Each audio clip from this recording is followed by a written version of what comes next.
Today we're putting on our harnesses with Vogue Italia, basking in the Hollywood glow with W Magazine, and having a beach day with Vogue Brazil. My name is Marco, welcome to the Model Gene, and if you're ready to dissect this month's covers, hit that like button and let's get started on January's Battle of the Covers. Starting off with Vogue US, we have Angel Reese and Gabby Thomas by Norman Jean Roy. I don't find either of the images to be inspiring or interesting, but I prefer Angel's cover. There is a balance of strength and femininity, and the color grading has a nice depth of tone. For Gabby's cover, this beaded top photographs really beautifully, but I wish we saw more of her face. I've said it many times, if you're going to put a celebrity on a cover, you should be able to recognize them. British Vogue's cover of Angelina Kendall by Mikael Jansson could be worse, but that doesn't make it good. I normally like Mikael's work, but the lighting of Angelina's face is a disservice to her beauty.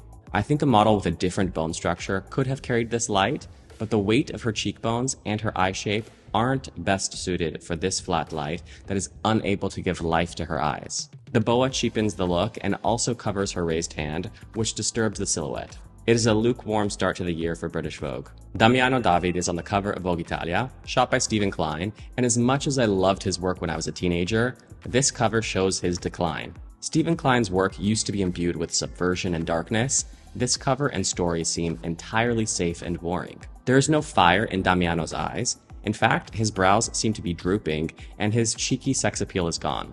I also noticed in comparison to other photos of him that his brows are flat on this cover, when naturally he has a distinctive arch, not to mention his hairline has been tampered with. If you're going to put a man on the cover of Vogue Italia, at least make it an incredible moment. They were given an androgynous rock star, and they thought a harness under a pink blazer was enough. A shameful start to the new year for Vogue Italia. Vogue Taiwan's January issue by Zhong is very reminiscent of this memorable Vogue Italia story by Steven Meisel after the Deepwater oil spill in 2010. I'm not sure if the reference was deliberate, but this Vogue Taiwan story is also really strong. I like both covers, but if I had to choose one, it would be the color image in studio. I think it creates a stronger emotional reaction and looks more disgusting in a beautiful way. Even the oil slick of the Vogue logo echoes this sentiment, the vibrant colors of the oil slick that are actually sinister. This is my favorite cover of the month. The other cover should have stayed inside the editorial, but if I would change one thing, it would be her body, because I would have had her arched to appear as if she was being crushed by the weight of this charred wood. Vogue Taiwan, your January covers are at a level that I expected but did not get from Vogue Italia. W Magazine's Best Performance issue has 16 different cover stars, shot by Mert and Marcus, and I'll highlight a few. The strongest cover is of Zendaya, and after some terrible covers of hers from last year, I am happy to see this. The lighting is really flattering to her face and body. I'm sure this would have worked really nicely as a color image as well. My other favorite cover of W is of Angelina Jolie, evocative of one of my favorite photos by Irving Penn of Lisa Fonse-Greaves. Even though her eyes are not visible, we are getting a lot of attitude and emotion from her. Not surprising if you've seen Angelina as Maria Callas. The ombre of the light on the feathers is exceptional. Her face is as beautiful as ever. This is a real success from Mert and Marcus. Ariana Grande's W cover reminds me of this famous photo of Faye Dunaway by Terry O'Neill in 1977, the morning after she won her Oscar, but it does not have the same magic or authenticity. Miss Grande showed off her incredible range of talent in Wicked, but modeling with her face is not an area she excels in. Arizona Muse is on the cover of ESPAñA, and I am grateful to be seeing her face on a cover. I think the retouching dipped into a overworked territory, but it isn't terrible. The first time I saw this goddess in person was after the Chloe show in 2010, and I hope we get to see her work for the next several decades. The black and white cover feels very Daria Verbovi. In the second cover, I don't like both her hands up at her chest. If her arms were off her body, we could get more of her silhouette. My favorite cover is the simple portrait of her face, because she needs nothing else. Elle Poland is also featuring models who were at the height of their careers about 15 years ago, Kasia Strus and Anna Jagodzinska. In a cover with both of them, Anna doesn't look as good as Kasia, but a lot of that has to do with the rigidity of this Dior top that is reducing her neck. Whenever Maria Grazia Chiodi is involved, we all lose. Anna's solo shot is nice. They did a good job draping this dress to create movement with the lace, although her head looks like it is disembodied without her neck showing. Kasia's solo cover is cute, just not very memorable. Harper's Bazaar Australia and New Zealand have Naomi Osaka on the cover, and this is truly wretched, my pick for the worst cover of the month. With both arms raised in this dress, we have a square of fabric with some limbs and head poking out. In the rest of the editorial, you can see how out of place Naomi is in front of the camera.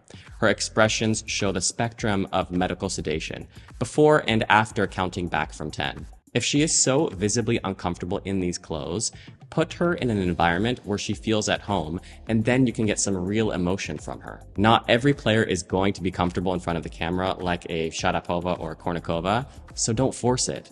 Vogue Australia's covers of Margaret Qualley make me question photographer Josh Olins. The shot with the puppy looks like Instagram content for an activewear brand, but the portrait is even worse. If you've seen The Substance, which I highly recommend, Margaret Qualley is impossibly beautiful, but the lighting here makes her look ill and ghoulish. When a paparazzi photo at the Golden Globes looks better than your magazine cover, you should be embarrassed. Vogue ESPAñA's cover of Amaya Romero looks like a test shoot for a young model, and the styling of the oversized suit is the easiest way to avoid issues with fit. I don't hate the image, but her eyes seem to be looking just slightly off camera, so you don't establish the same connection to it. I didn't know who she was before seeing this cover, and after a quick search, I will at least applaud the team for making her look much more elevated than what she normally presents. Vogue Mexico's cover of Maria Klauman really shows off her gorgeous face. She has been racking up quite a few covers lately, but if I would change one thing, it would be the color of the background. This Chanel look is actually fun comparing to a lot of what we see, and I think something more colorful in the background would have helped this feel more youthful and vibrant. Emma Corrin is on the cover of Vogue Germany, and they should have hired Sylvester Mako if they wanted his style. Photographer Samuel Bradley's style does not seem to be reflected in this cover, but I do not hate the image. Emma is very squinty here, but the look is interesting and a dynamic choice for a cover, but it all comes off a bit hokey. Vogue China's cover of Jia Ling by Leslie Zhang is a very unconventional choice for cover, and I really enjoy it. My one issue is her finger poking through the jacket, which due to the color grading looks like a roasted baby carrot. With a brown sugar balsamic glaze on a bed of cauliflower puree, delicious. But on a cover, I would replace the baby carrot with more of her hand on her hip. Vogue Brazil has Alessandra Ambrosio on their cover to celebrate their 50th anniversary, and I guess rejected Sports Illustrated photos were the direction. Both covers do not reflect the vibrancy that I associate with Brazil. Everything is too desaturated here, and in a close-up cover, it looks like she was munching on sand with how much is placed around her mouth. I don't love how much of her eyes are covered in the other image, so both covers are lukewarm at best, more on the flop side. W Magazine China has Eva Herzigova and Chu Wang by Hugo Comte for their art issue, celebrating the collaboration with Louis Vuitton and Takashi Muramaki, more than 20 years after their first collection together. I love the inclusion of Eva Herzigova here, considering she starred in that campaign for the first collection, shot by Mert and Marcus. Now, do I like the actual photos on the cover? No. But I do understand the intention, and I think the pop art versions are a lot better than the photography covers. V Magazine China's covers of Nini by Yu Kong are punchy and strong, very V Magazine, and they really grab your attention. My least favorite is this black and white cover because so much depth of texture is lost here, but the other black and white cover more than makes up for it. Here you have a lot of play with volume, and the lighting on her face is great. I hate the brown gloves here, but this is a great cover otherwise. Lots of visual intrigue. This final cover has a very simple composition, but the V on the cover lends itself to symmetry and this type of color-driven statement. And that's where today's review is going to end. But for more about the fashion industry, check out the links below. Let me know in the comments what you thought about the covers this month, and be sure to subscribe to find out who comes out on top next month in the battle of the covers.